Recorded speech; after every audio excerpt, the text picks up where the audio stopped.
मेरा नाम अक्षय है। मैं एक पढ़ा लिखा और समझदार लड़का था। मेरे पेरेंट्स ने मुझे बड़ी मेहनत से इस काबिल बनाया था कि मैं अपनी शिक्षा हासिल कर सका था। मैं आजकल बच्चों को उनके घर जाकर ट्यूशन देने में बिजी रहता था। मेरी जिंदगी का काफ़ी हिस्सा आवारागर्दियों में गुजर गया था। मेरे पेरेंट्स चाहते थे कि मैं किसी काबिल बन जाऊं, मगर मुझे अपने दोस्तों के अलावा कुछ दिखाई ही नहीं देता था। बचपन से लेकर जवान होने तक मैंने पढ़ाई लिखाई पर तो बहुत ध्यान दिया था, लेकिन कॉलेज में जब मेरे नए दोस्तों से मेरी दोस्ती हुई थी तो फिर मैं उन्हीं का बनकर रह गया था, क्योंकि वो बहुत बिगड़े हुए थे और उन्होंने मुझे अपने जैसा बना लिया था। मैं अपने पेरेंट्स का इकलौता बेटा था। उनकी सारी उम्मीदें मुझसे जुड़ी हुई थी। मेरी 2 बहनें थीं और उन दोनों की शादी हो चुकी थी। उम्र 30 साल हो गई थी। हम लोग खाते पीते लोग थे, लेकिन हमारे घर में अचानक परेशानियों ने रास्ता देख लिया था। मेरे पापा फैक्ट्री में काम करते थे। उनकी मजदूरी अच्छी खासी थी। अपनी कमाई में उन्होंने अपनी बेटियों की शादी भी कर दी थी। वो मुझसे भी कहते थे कि तुम पढ़े लिखे हो, तुम्हें जॉब करनी चाहिए, अब तुम्हें मेरा सहारा बनना चाहिए। लेकिन मैं जॉब नहीं करना चाहता था। एक दिन जब फैक्ट्री में काम करते समय मेरे पापा का एक हाथ कट गया और फिर वो लाचार होकर घर में बैठ गए थे। वो किसी काम के काबिल नहीं रहे थे, क्योंकि उनके इलाज में भी काफ़ी पैसा खर्च हुआ था। ये सब देखकर मेरे दिल को बहुत अफसोस हुआ था और फिर उस दिन मुझे इस बात का एहसास हुआ था कि अब मुझे अपनी आवारागर्दी वाली हरकतें ख़त्म कर देनी चाहिए। मुझे अब अपने घर पर ध्यान देना चाहिए। आखिरकार अपने घर पर ध्यान मैं नहीं दूंगा तो और कौन देगा। पापा के लाचार होने के बाद हमारे घर में बहुत सारी परेशानियां आई थी। जितने भी जुड़े कटे पैसे थे वो सब पापा के इलाज पर लग गए थे। जितना हो सकता था पापा की फैक्ट्री वालों ने भी उनके लिए किया था, मगर कोई कब तक किसी का साथ दे सकता है। हमारे घर में खाने को भी कुछ नहीं बचता था। एक दिन मैं अपने दोस्तों के साथ घूम कर आया तो मैंने मम्मी से खाना मांगा था। जब मम्मी खाने का सुनकर रोने लगी और उन्होंने खाली बर्तन मेरे आगे लाकर रख दिए थे, मैंने मम्मी से पूछा कि मुझे बहुत तेज़ भूख लग रही है, आप मेरे साथ ये किस तरह का मजाक कर रही हो। तो मम्मी कहने लगी कि बेटा, तुम जानते हो कि तुम्हारे पापा लाचार पड़े हुए हैं, अब वो कोई काम भी नहीं करते। हमारे पास जितनी भी जमा पूंजी थी वो सब खत्म हो चुकी है। अब बताओ मैं पैसे कहाँ से लाऊं, कहाँ से खाना बनाऊं। घर में राशन भी खत्म हो गया। तुम भी जिम्मेदारियों को नहीं समझते। तुम जवान हो, हट्टे कट्टे हो। अगर तुम नौकरी करना शुरू कर दो तो घर में पैसे आएंगे। मैं तो सुबह से भूखी हूँ। तुम्हारे पापा के लिए थोड़ा सा खाना बचाकर रख दिया था। वैसे भी वो बीमार हैं, उन्हें खाने की बहुत ज़रूरत है। तुम्हारे पास अगर पैसे हों तो तुम बाजार से खाना लाकर खा सकते हो। मेरे पास तो इन खाली बर्तनों के अलावा कुछ भी नहीं है। ये देखकर मुझे बेहद अफसोस हुआ था कि मेरे पापा जो इतनी मेहनत से पैसा कमाते थे, उन्होंने कभी हम लोगों को किसी तरह की कोई परेशानी नहीं होने दी थी। आज जब वो घर में लाचार पड़े हुए थे तो घर में खाने के लिए कुछ भी नहीं था। बस उसी दिन से मैंने नौकरी ढूंढना शुरू कर दी थी, मगर मुझे कहीं अच्छी कंपनी में नौकरी नहीं मिल रही थी। मैं तो सेल्स बॉय की नौकरी करने के लिए भी तैयार था। 1 महीने मैंने सेल्स बॉय की नौकरी की थी, लेकिन वहाँ पर दुकानदार से मेरी ज़्यादा जमी नहीं थी, इसलिए मैं वहाँ की नौकरी छोड़कर भी वापस आ गया था। और अब मैंने सोचा था कि मैं लोगों के घरों में बच्चों को ट्यूशन पढ़ाया करूँगा। एक दिन में मैं कई ट्यूशन दूंगा तो मेरे पास काफ़ी सारे पैसे आ जाएंगे। फिर मैंने ऐसा ही करना शुरू कर दिया था। मैं ज़्यादातर बच्चों को मैथ्स पढ़ाया करता था, क्योंकि मेरी मैथ्स बहुत अच्छी थी। मैंने मेहनत से बच्चों को पढ़ाना शुरू कर दिया था। मेरी मेहनत देखकर मेरे पेरेंट्स बहुत खुश हुए थे। अभी तक तो मेरे पास लगभग 4 स्टूडेंट्स ही लग चुके थे, जिनके घर जाकर मैं उन्हें 1-1 घंटे की ट्यूशन दिया करता था। लेकिन अभी मुझे और ट्यूशन चाहिए थी। अब मैंने अपने आवारा दोस्तों का साथ भी छोड़ दिया था, क्योंकि मैं अपने घर के हालात बिगड़ते हुए नहीं देख सकता था। अब मैं मेहनत से पैसे कमाता था और अपनी मम्मी के हाथ पर लाकर रखता था। मेरी मम्मी घर में राशन भरती थी, खाना बनाया करती थी, घर की 100 ज़रूरतें होती थी उनको पूरा किया करती थी। मेरे मम्मी पापा को मेरे अंदर का ये बदलाव बहुत अच्छा लगा था। उन्होंने कहा था कि अब हमें लगता है कि तुम हमारे ही बेटे हो। मेरी दोनों बहनें भी कभी कभी घर आती तो वो मुझे देखकर बहुत खुश होती थी। कहती थी कि अक्षय, तुमने पापा का सहारा बनकर बहुत अच्छा किया है। मैं अपनी बहनों को भरोसा दिलाता था कि अब देखना, मैं खूब मेहनत करूँगा और सब कुछ ठीक कर दूँगा। मेरी ट्यूशन्स अभी भी जारी थी। एक दिन मुझे एक नए नंबर से कॉल आई थी। जब मैंने कॉल रिसीव की तो उस पर एक लेडीज़ बोल रही थी। उन्होंने अपनी 12 साल की बच्ची को ट्यूशन पढ़ाने के लिए कहा था। मैं राज़ी हो गया था। उन्होंने अगले ही दिन से मुझे अपने घर आने के लिए कहा था और मुझे एड्रेस भी दे दिया था।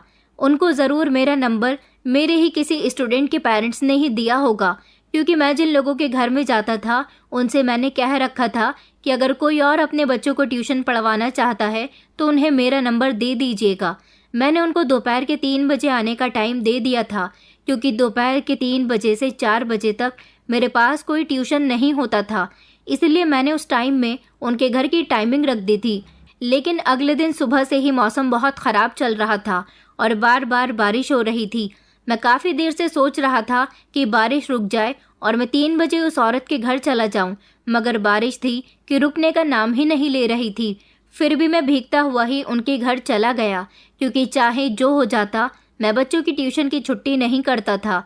जैसे ही 3 बजे के टाइम बारिश थोड़ी हल्की हुई तो मैं फ़ौरन अपनी बाइक पर बैठकर घर से निकल गया था। ठंडी ठंडी हवा चल रही थी। ठंडी ठंडी बूंदों को मैं अच्छी तरह से महसूस कर रहा था। मैं उस एड्रेस पर पहुंच गया था और वो घर मुझे मिल गया था जिस घर में मुझे जाना था। मैं पूरी तरह से भीग चुका था, लेकिन क्या करता, पापी पेट का सवाल था। मुझे अभी 2-3 ट्यूशन की और ज़रूरत थी।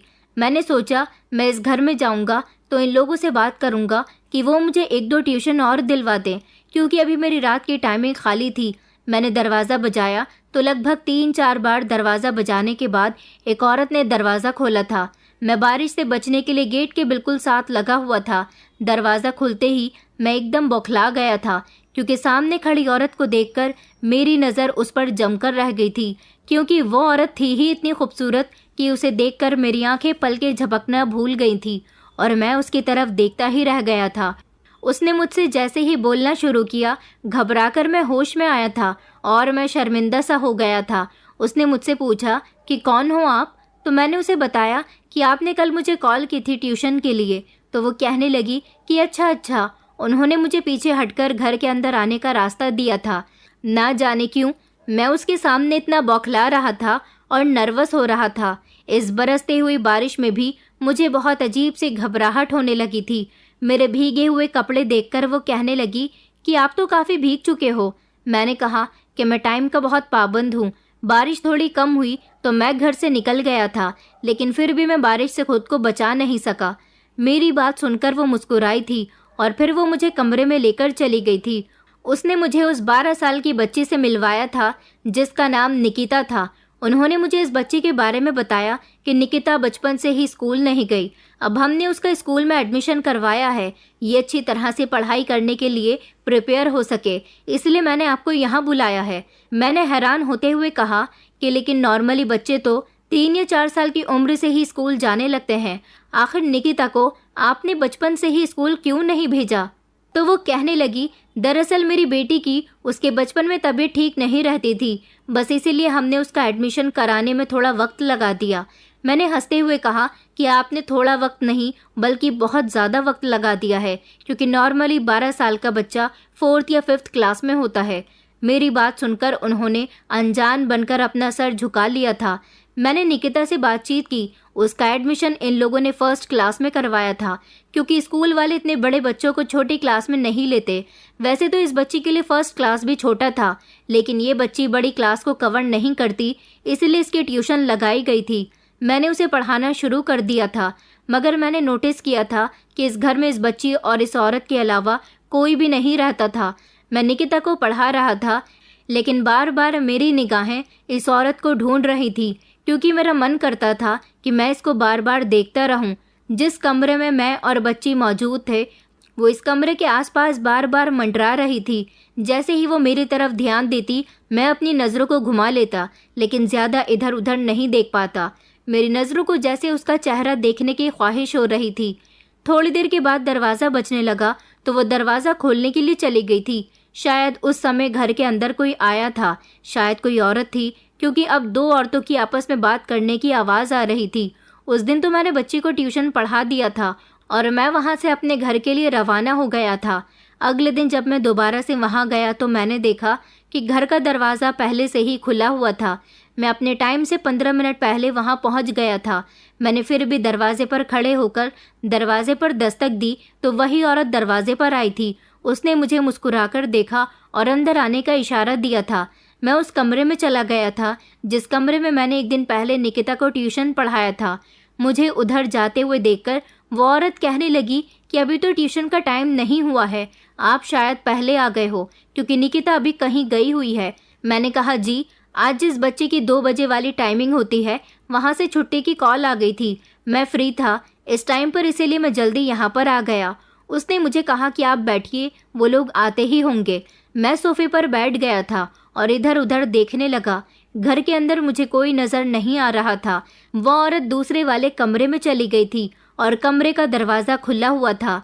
मैंने सोचा था कि मैं इसके पीछे चला जाऊं, लेकिन फिर खुद पर काबू कर वहीं सोफे के साथ लगकर बैठ गया था। कुछ देर गुजरी थी कि दूसरी वाली औरत के साथ निकिता भी घर पर आ गई थी। वो शायद इस दूसरी औरत के साथ कहीं गई हुई थी। इस औरत का हुलिया देखकर लग रहा था कि ये नौकरानी है, क्योंकि इस घर की मालकिन तो अच्छे खासे कपड़े पहन रही थी, लेकिन ये दूसरी औरत बहुत मामूली से कपड़े पहन रही थी। जब वो मेरे लिए घर के अंदर आते ही पानी का गिलास लेकर आई तो मैं समझ गया था कि ये ज़रूर यहाँ की नौकरानी ही होगी।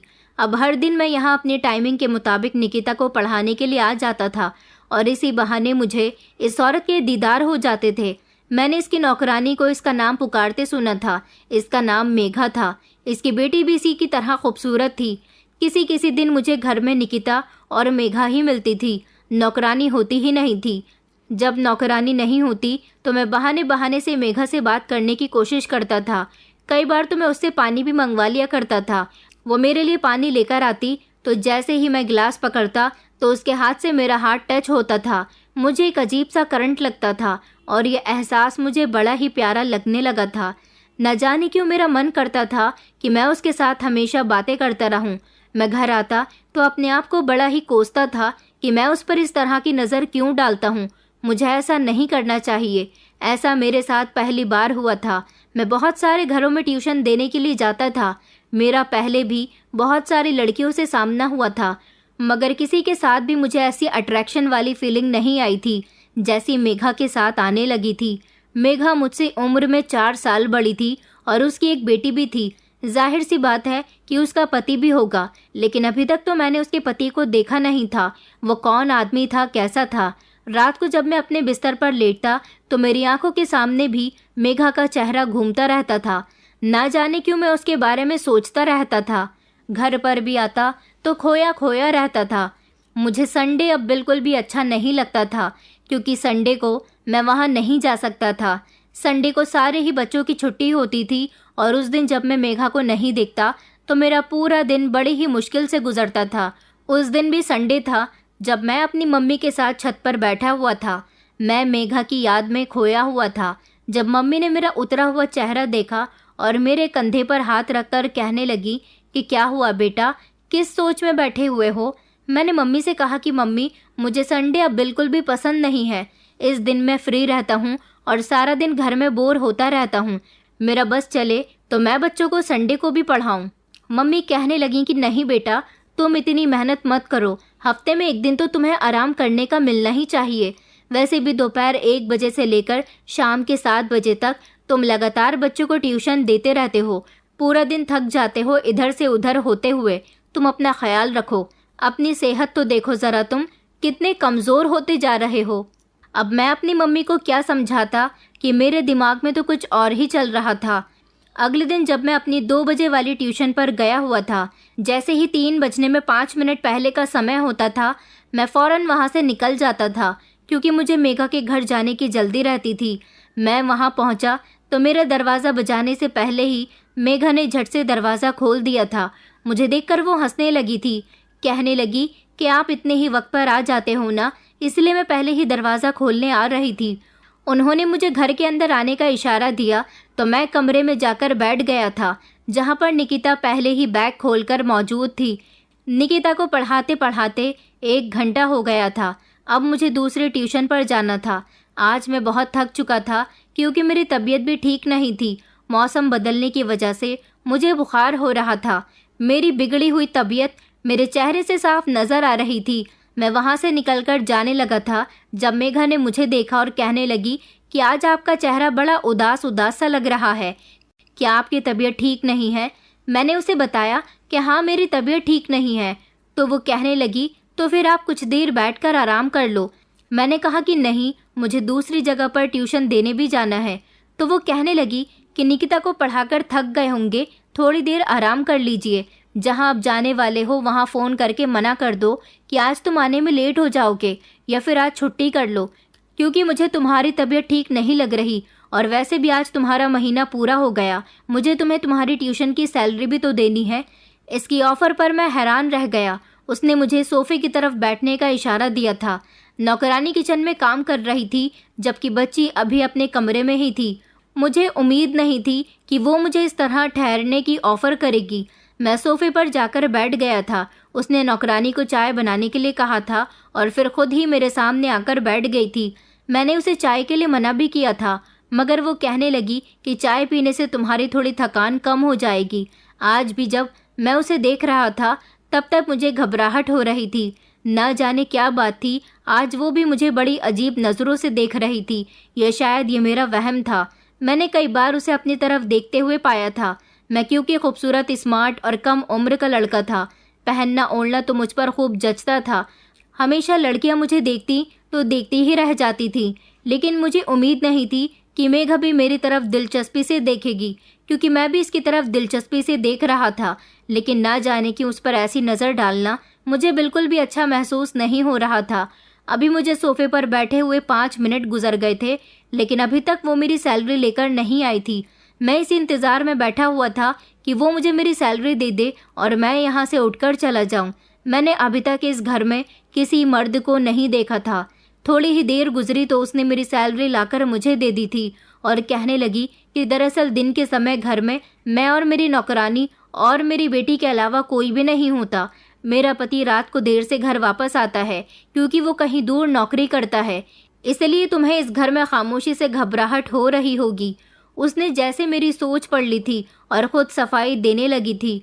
मैं शर्मिंदा सा हो गया था और उससे कहने लगा कि अरे नहीं नहीं, ऐसी कोई बात नहीं है, अक्सर घर पर दिन में औरतें ही होती हैं। मैंने जैसे बात को संभालते हुए कहा और उठकर खड़ा हुआ। वो कुछ देर तक गहरी नज़र से मेरी तरफ देखती रही और फिर वो कहने लगी कि तुमने चाय नहीं पी। मैंने इनकार में सर हिला दिया और कहा कि मैं भूल गया था। उसने मुझे दोबारा से बैठने का इशारा दिया, मगर मैं बैठा नहीं, बल्कि झुककर मैंने टेबल से चाय का कप उठाया और मुंह से लगा लिया था। चाय ठंडी हो गई थी। मैंने जल्दी से पीकर चाय का कप खाली करके टेबल पर रख दिया और थैंक यू कहते हुए वहाँ से दरवाजे की तरफ बढ़ने लगा था।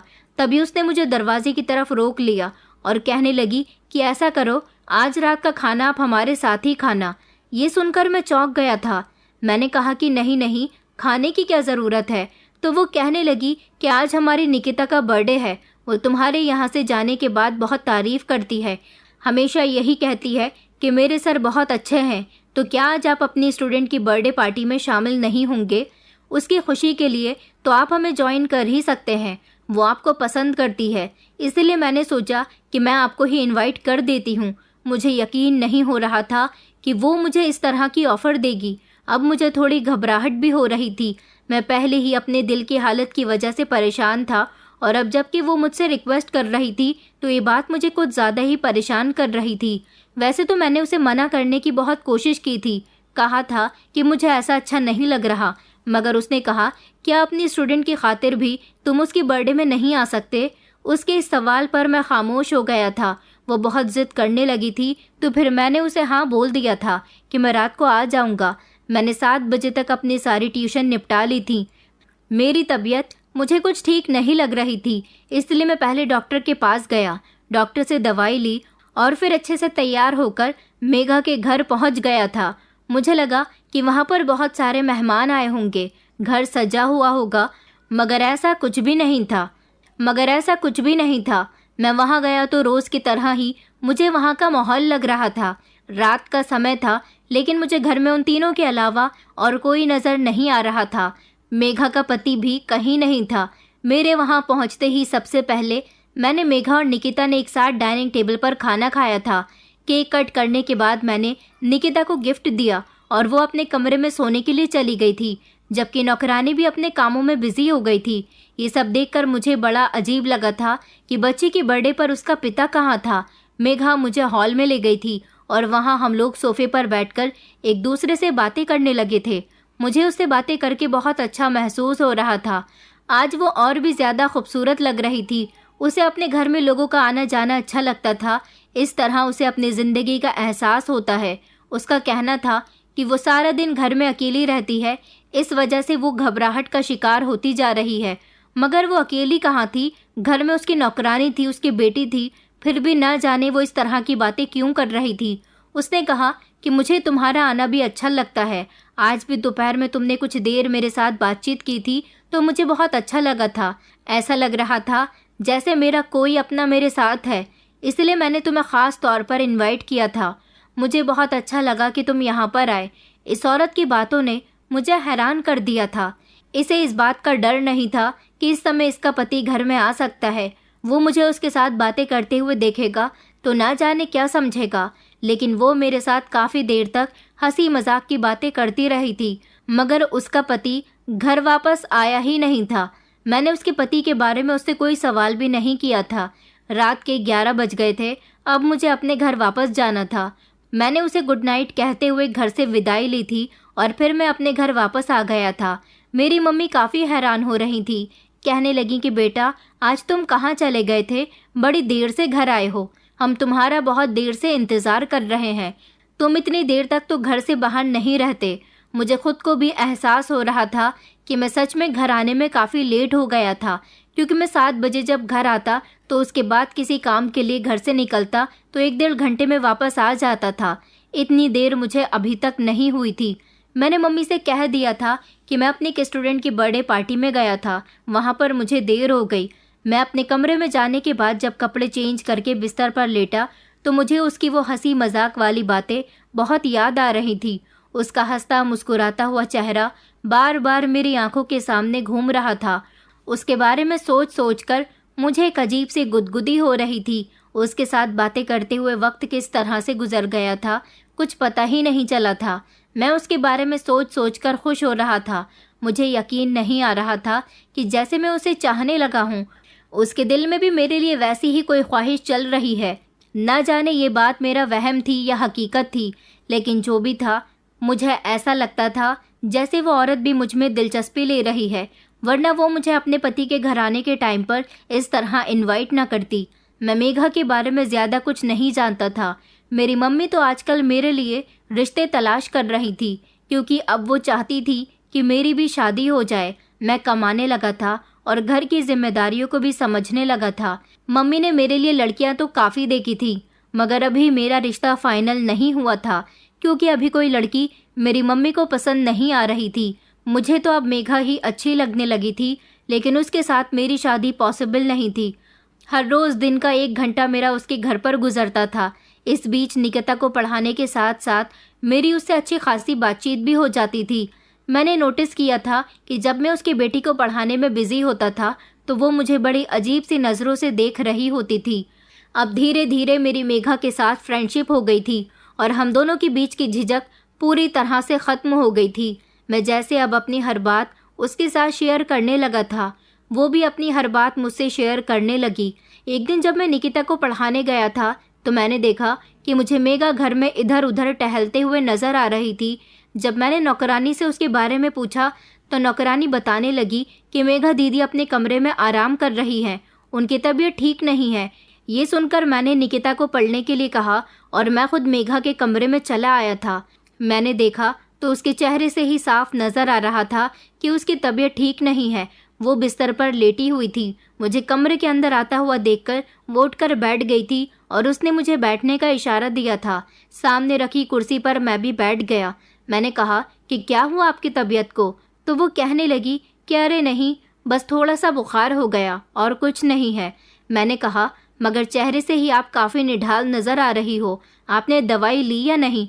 तो वो कहने लगी कि नहीं, दवाई की कोई ज़रूरत नहीं है। मैंने कहा कि ऐसे कैसे दवाई की ज़रूरत नहीं है? तो वो कहने लगी कि हाँ, दरअसल मुझे कल रात से ही बुखार है और इस बुखार ने मुझे बहुत परेशान कर दिया। ये कहकर उसने उदास सा चेहरा बना लिया था। मैंने उससे कहा कि यह आपकी अच्छी बात नहीं है, आपने अभी तक डॉक्टर को नहीं दिखाया, आपको डॉक्टर के पास जाना चाहिए। तो वो कहने लगी कि हाँ चली जाऊंगी। मैंने कहा कब जाओगी? कल रात से आपकी तबीयत ठीक नहीं है और अब दोपहर के 3:30 बज रहे हैं। मुझे उसकी ऐसी बातों पर गुस्सा आ गया था। मैंने कहा क्या आपके पति ने भी आपसे दवाई लेने के लिए नहीं कहा? उन्होंने आपकी तबीयत नोटिस नहीं की? उनको तो आपको कल रात ही डॉक्टर के पास ले जाना चाहिए था। मैंने गुस्से से कहा तो वो मेरी बात सुनकर अजीब से रिएक्शन दे रही थी। ना जाने उसे क्या हुआ था, एकदम उसकी आंखें आंसुओं से भर गई थी। वो डबडबाई आंखों से मेरी तरफ देखकर कहने लगी कि मैं कैसे अपने पति से कुछ कहूं, क्योंकि मेरे पति को अब किसी बात का कोई असर नहीं होता, क्योंकि अब वो मुझसे बहुत दूर जा चुका है। उसके इस तरह कहने पर मैंने सवाल या नज़रों से उसकी तरफ देखा था। मैंने कहा कि आखिर आप ऐसा क्यों कह रही हैं? ऐसी भी क्या बात हो गई? मेरे पूछने पर वो कहने लगी कि दरअसल मैंने तुम्हें अपनी पर्सनल ज़िंदगी के बारे में अभी तक कुछ भी नहीं बताया। तुम मेरे बारे में कुछ नहीं जानते, इसलिए आज मैं तुम्हें सब कुछ सच बताती हूँ। ये कहकर उसने थके थके अंदाज में अपना सर बेड से टेक लिया था और कहना शुरू किया कि दरअसल मैं एक विधवा औरत हूँ और इस घर में अकेले रहती हूँ। उसकी बात सुनकर तो जैसे मुझे एक ज़ोरदार झटका लगा था। मैंने कहा तुम विधवा हो? लेकिन तुमने तो कहा था कि रात को देर से तुम्हारा पति घर आता है। मैंने उसे उसकी बात याद दिलाई तो वो कहने लगी कि हाँ मैंने ऐसे ही कहा था। मैं पहले अकेली रहती थी, मगर अब मेरे साथ मेरी नौकरानी रहती है और उसकी बेटी भी। अब मुझे फिर से एक और झटका लगा था। मैंने कहा मगर मैंने तो यहाँ पर सिर्फ आपकी बेटी को देखा है, नौकरानी की भी कोई बेटी है क्या? तो वो कहने लगी कि अरे नहीं नहीं, निकिता मेरी बेटी नहीं है, निकिता मेरी नौकरानी की ही बेटी है। ये सुनकर तो मुझे जैसे अपने कानों पर विश्वास नहीं हो रहा था, क्योंकि जब मैं यहाँ पहली बार आया था तो उसने मुझसे यही कहा था कि निकिता उसकी बेटी है, मगर अब वो हर बात को घुमा रही थी। उसने मुझे बताया कि निकिता उसकी बेटी नहीं है। वो जब यहाँ पर आई थी तो पूरी तरह से अकेली थी, उसे किसी के साथ की ज़रूरत थी, इसलिए उसने इस नौकरानी को रख लिया था। उसकी नौकरानी अपने साथ बेटी को लेकर आई थी। वो गरीब थी, इसलिए वो चाहती थी कि अपनी नौकरानी की बेटी को पढ़ाए लिखाए। यही सोचते हुए उसने अपनी जिम्मेदारी पर अपनी नौकरानी की बेटी का एडमिशन करवा दिया था और अब वो ये चाहती थी कि उसके लिए कोई ट्यूटर भी रख ले, इसलिए उसने मुझे रख लिया था। मगर उसकी फैमिली का कोई भी अपना नहीं था।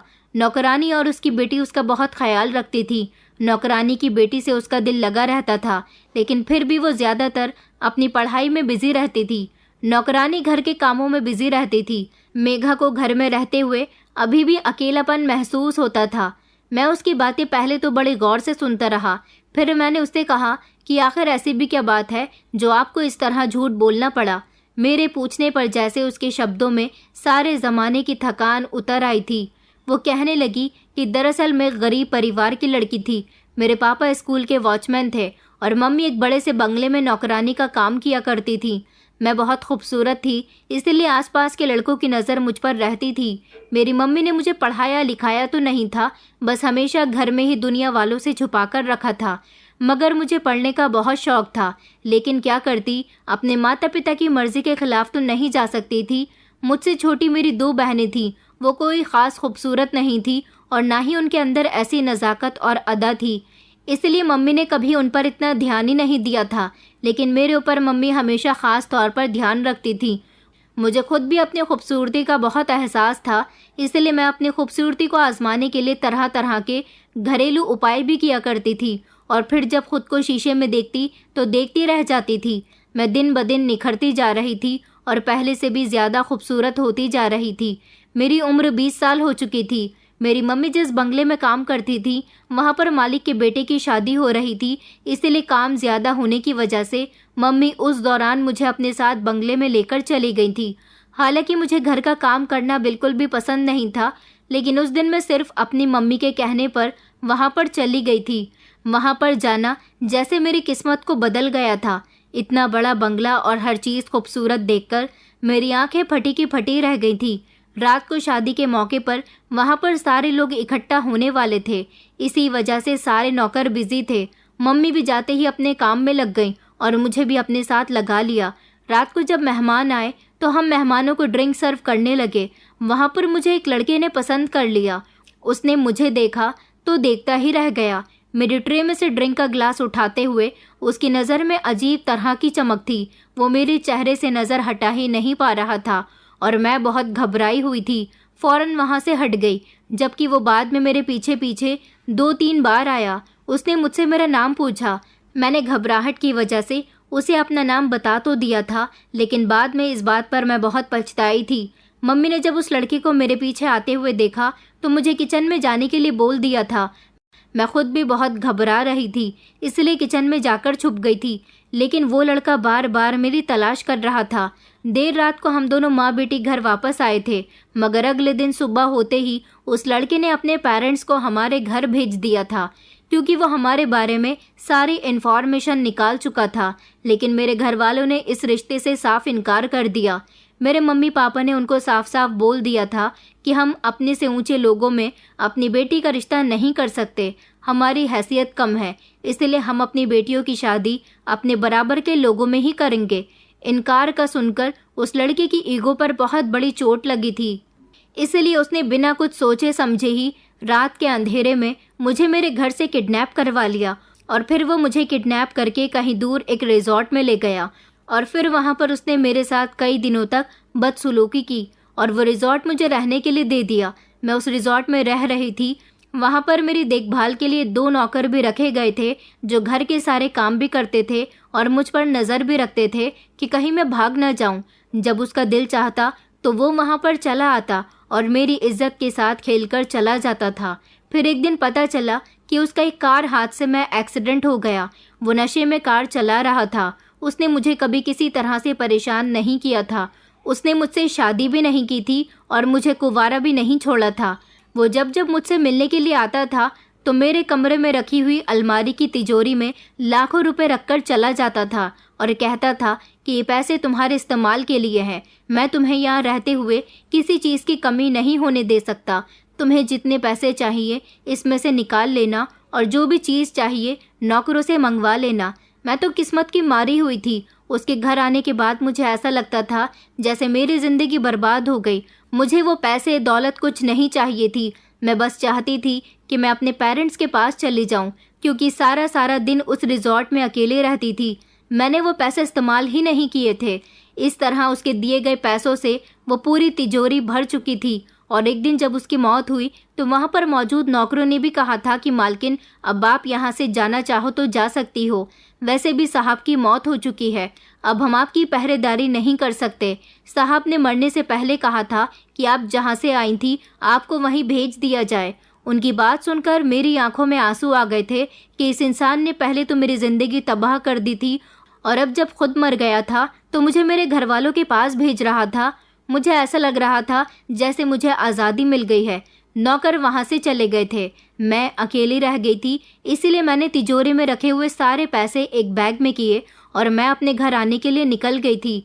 उसके मरने पर मुझे बहुत सुकून मिला था, क्योंकि मेरी उससे जान छूट गई थी। मैं जब अपने घर गई तो मैंने देखा कि घर में ताला लगा हुआ था। जब आसपास के लोगों से मुझे पता चला कि तुम्हारे भाग जाने के बाद तुम्हारे माता पिता की बहुत बदनामी हुई थी, इसीलिए वो लोग मोहल्ला ही छोड़कर चले गए।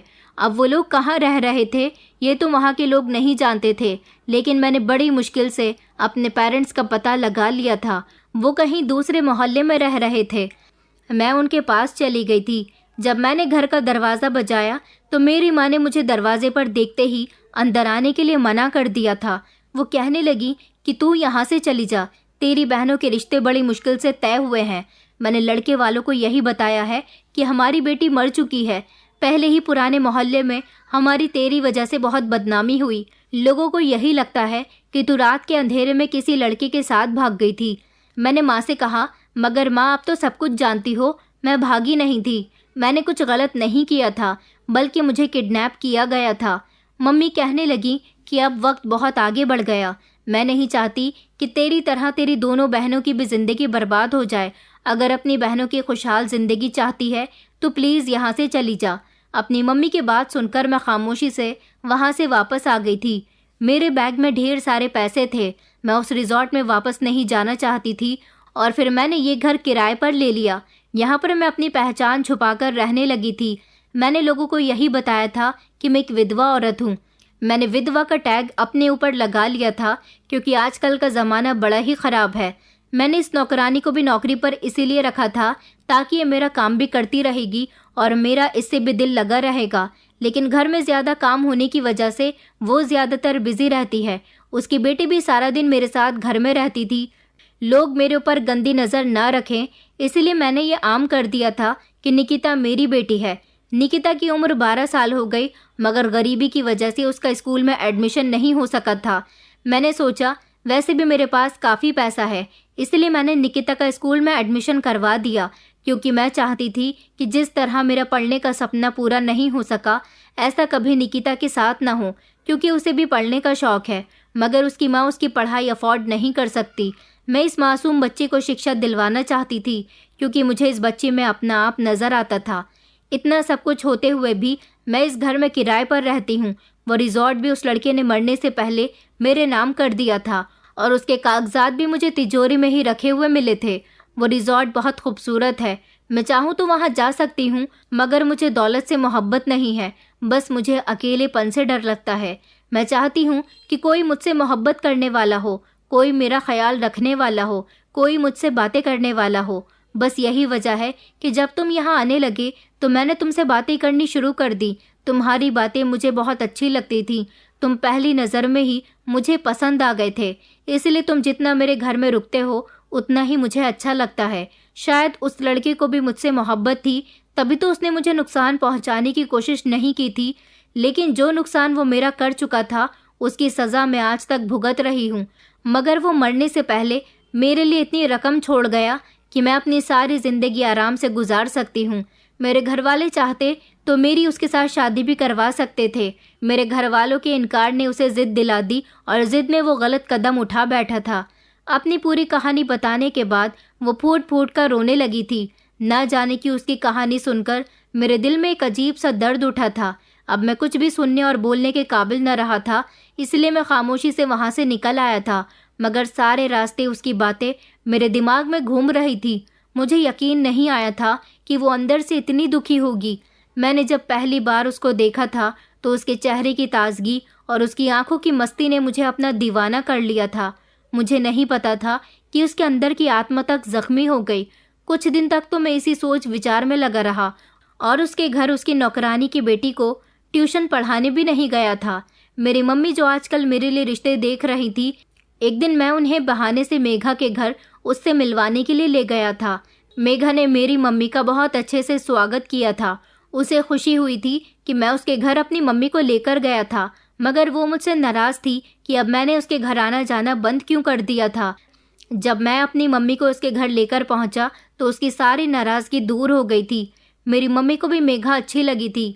मैंने मम्मी को मेघा के बारे में कुछ नहीं बताया था और ना ही उन्हें उसके विधवा होने के बारे में कुछ पता था, लेकिन मम्मी को इसका अकेलापन हजम नहीं हो रहा था और इसी बात को मम्मी ने ऐतराज़ बनाया, जबकि मैंने उन्हें कहा कि उसके माता पिता इस दुनिया में नहीं है और इसीलिए वो यहाँ पर अकेली रहती है। अब अगर उसका कोई भाई बहन नहीं है और रिश्तेदार उसको रखने के लिए तैयार नहीं है तो फिर वो अकेली बेचारी क्या करे। मम्मी मेरी बात सुनकर गहरी सोच में चली गई थी। मुझे पता था कि मम्मी के लिए बात थोड़ी मुश्किल होगी, क्योंकि मेघा मुझसे उम्र में 4 साल बड़ी थी और मम्मी को बड़ी उम्र की औरत का साथ बिल्कुल भी गवारा नहीं था। इसलिए कुछ दिनों के बाद मम्मी ने मेरी ख्वाहिश और मर्जी देखते हुए इस रिश्ते के लिए हाँ कर दी थी। मैं उस दिन बहुत खुश हुआ था। मैंने जब मेघा को इस बारे में बताया तो मेघा भी बहुत खुश हुई थी, क्योंकि वो भी मुझसे शादी करना चाहती थी। मैंने उसके साथ शादी कर ली और फिर मैं विदा करके उसे अपने घर ले आया था। हम दोनों की शादी को काफ़ी समय हो गया। हम दोनों अब एक दूसरे के साथ बहुत खुश रहते हैं। मैं आज भी बच्चों को ट्यूशन पढ़ाता हूँ। निकिता को अब मैं अपनी जिम्मेदारी पर फ्री ट्यूशन देता हूँ और इस बात को काफ़ी साल गुजर गए। निकिता भी अब जवान हो गई। हम दोनों पति पत्नी के पास भी 2 बच्चे हैं। मेघा के पेरेंट्स ने उसके साथ ठीक नहीं किया था, लेकिन अगर वो मेघा की शादी उस लड़के के साथ कर देते तो शायद आज मेघा मेरी पत्नी ना बनती। सारे ही किस्मत के खेल हैं। जिसका साथ ऊपर वाले ने हमारे भाग्य में लिखा हुआ है वो हमें मिलकर ही रहता है। किस्मत से बढ़कर इंसान कुछ भी नहीं कर सकता, इसलिए ऊपर वाले की मर्जी पर ही इंसान को सर झुका देना चाहिए। दोस्तों, उम्मीद करती हूँ आपको हमारी कहानी पसंद आई होगी। कहानी पसंद आई है तो वीडियो को लाइक करें, चैनल पर नए हैं तो चैनल को सब्सक्राइब करें और हाँ, नोटिफिकेशन बेल को ज़रूर दबाएं ताकि अगली अपडेट सबसे पहले आपको मिले।